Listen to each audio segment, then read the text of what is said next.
আসসালামু আলাইকুম। আলহামদুলিল্লাহ। ফেসবুকে মনে করেন যে সফলতা পাইছি আলহামদুলিল্লাহ আল্লাহর দরবারে। তবে মানুষের ভালোবাসাই সবচেয়ে বড়।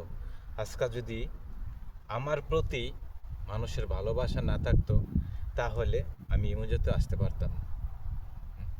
তবে আমি আল্লাহর রহমতে সঠিক পথে ছিলাম, এখনও আল্লাহর রহমতে আছি, থাকবো ইনশাল্লাহ।